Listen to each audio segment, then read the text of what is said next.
Hey guys, it's Shannon from iHeartRadio Canada here with Alexander Stewart. Hi. Hey, y'all. So good to see you. So good to meet you. So good to meet you. Thank you for having me. Yeah, I was just saying that a hometown show like that hits different than any other show I can imagine. Yeah, unbelievably. I mean, I've played Velvet Underground before, like way back, but like couldn't sell that many tickets. You know, I opened for my best friend there, Lauren Spencer Smith, and I finally got to play it myself this year.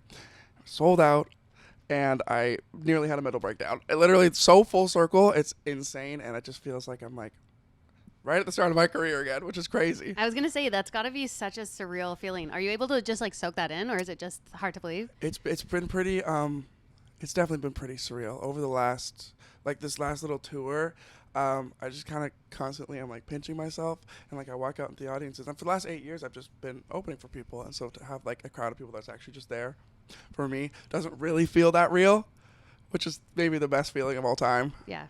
It's just nuts, and I'm so excited to keep doing it. Yeah, and you get to keep doing it. How amazing is that? Yeah, it's the best. And to have the fans just like screaming your lyrics back in your face. I mean, I don't know what I was expecting, but like they know basically every single song.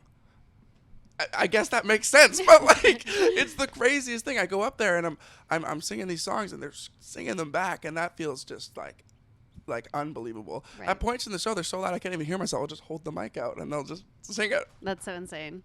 Could not be more grateful. It's just nuts. Yeah. I love that. So you live in LA now, but you're a Toronto boy in your heart. Always will be. You came in with your Tim Hortons. What is your Yes. Tim Hortons order? Well, I went crazy today. Okay. I got a double. Oh, okay. Getting I know. crazy. I know. Pretty wild. I know. No, typically at home I fall in love with like Nespresso. Mm-hmm. So I'll just like get the different pods and I'll just put it in, and then I'll maybe put a little bit of creamer. I'm not usually a sugar guy, but I felt like today was special. Ah, nice. Yeah, it is a special day.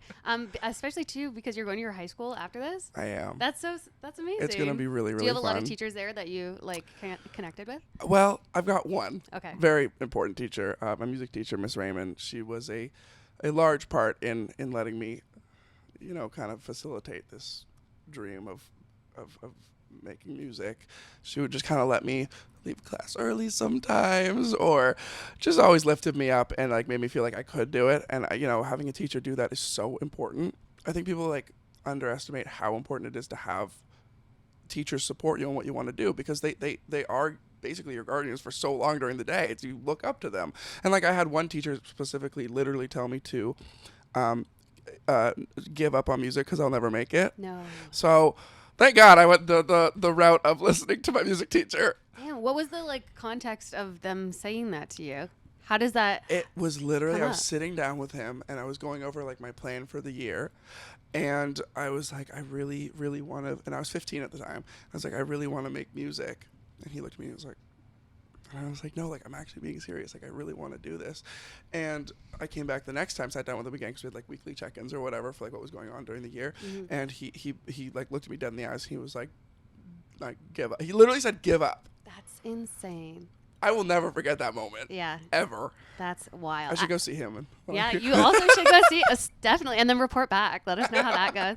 I had a boss like that. My very first boss in radio was like, I wasn't on air yet because I host a radio show, and she was like, I just don't think that you're gonna be like one of the ones that makes it. And it was the same feeling where I'm like, you kind of keep it in the back of your head, and then it kind of fuels you to go. I was further, gonna right? say it does one of two things. It can really.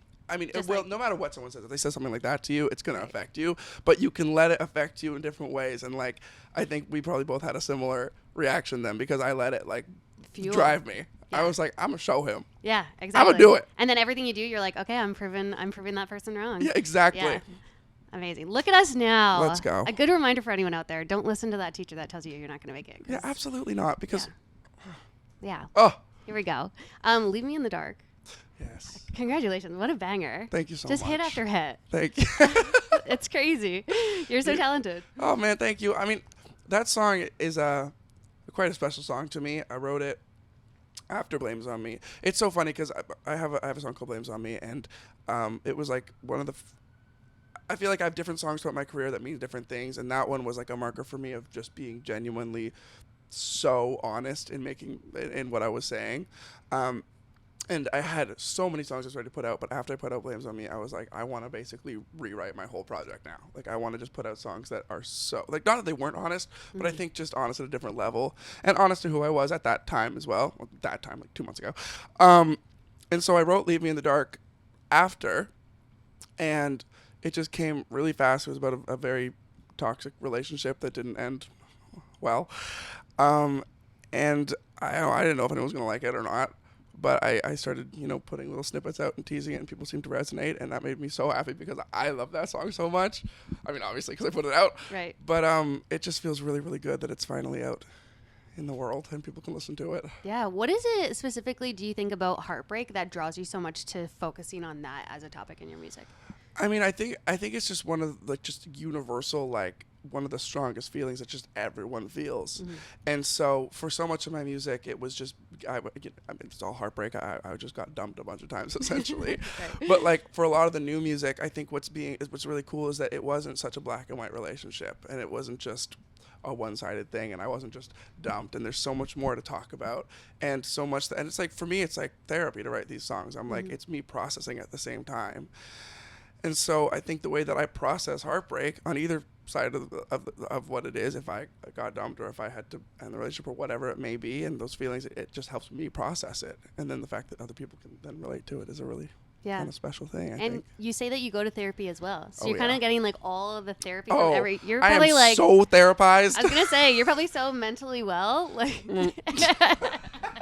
I don't know about that. No, I mean, I'm a huge advocate for therapy and mental health, and I've been going to therapy for like 7 years now, and it's changed my life massively. I have friends come to me, talk to me about the things they're going through, and I'm the friend that's like, have you ever thought about therapy? I'm the exact same. I'm like, everyone should go to therapy. I am a very strong believer of everyone on this planet, no matter where you are in your life, should be in therapy. Yeah. It's just the best thing on the planet. Right. It's like, not only do you get to like rant about the things happening in your life, but someone is responding that like knows how to respond, make you feel better and like understand yourself better. Like, tell me a negative. Yeah, totally. And I also find like verbalizing your own things too, it like forces you to kind of think about them out loud, which absolutely is a good way to work through absolutely it. I think a lot of people struggle with exactly that, with actually saying what they're feeling, or like they feel like people won't care or whatever, and people do care. But especially when you're in therapy, it's like that's what you're there for, and you have to say it and you have to work through it, and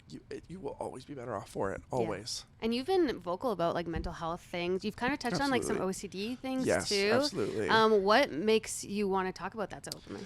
I mean, I have OCD and anxiety and depression and all that fun stuff, and it's just something that I've definitely dealt with and struggled with a lot throughout my life. I was diagnosed with OCD when I was 17, but I had obviously dealt with it without knowing what it was for a decade before that. And I went through hell and back, and I didn't know what was happening in my brain. And when I sort of realized what was going on and talked to people and got the resources I needed and really focused on my mental health, I saw a huge difference, and things can get better. And obviously there are still bad days and there are good days, but it's like now I can focus and look forward to the good days and know that the bad days will end. And it's just something that I think is so important for other people to know, because no one deserves to just be like struggling, especially not in silence. So I will talk anyone's ear off that will listen about it, because I just think it's just so important. Yeah, definitely. Are you a believer in manifestation? Totally. Yeah, because I feel like you covering Charlie Puth on YouTube and then now opening for Charlie Puth on tour, that is like a clear just like manifestation, right? It's absolutely. I mean, a lot of the time I'll do manifestations in like the morning or at night before I go to bed.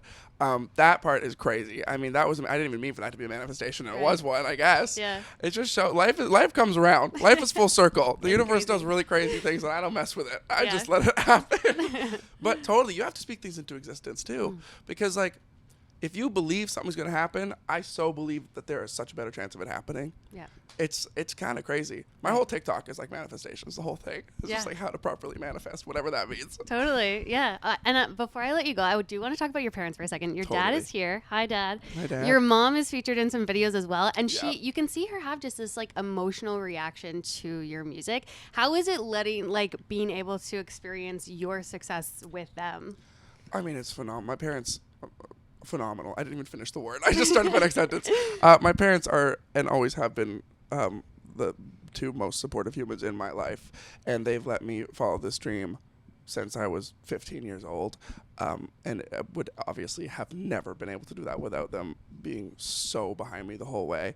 So it's just been like so exciting, and like as things progress, having them here with me and like just I'm such a family oriented person. Like I'm very, very close with my family. I'm so grateful for my family. And like the show in Montreal, my dad flew out to see it. And then the show in Toronto, my dad had to stay with our dogs because they're very anxious. So my mom and my sister and a bunch of my sister's friends got to come, my sister's girlfriend, like everybody. And it's just been like so lovely. And it's like we're all just kind of like doing it together, which is just like the best feeling. Yeah. So I'm very, very, very, very grateful for my parents. Definitely would not be able to do any of this without them. Totally. I feel like a lesson in like this whole conversation is just like go with the people that support you, and then Absolutely. don't worry about the people that don't, right? Absolutely. I mean, it's honestly in a weird way easier to focus on the people that don't support you, which goes back to what we were talking about at the very start. Even with hate comments, you can get like 1 million nice comments, you get one not nice comment, and that's like all you focus on. Yeah. But you know, it's a really important lesson in life. You go with the people that support you and love you, and know that and you know they love you for like who you are. Everything is easier. Yeah. We'll leave it at that. Thank you so much. Thank you so much. So nice to chat with you. You too.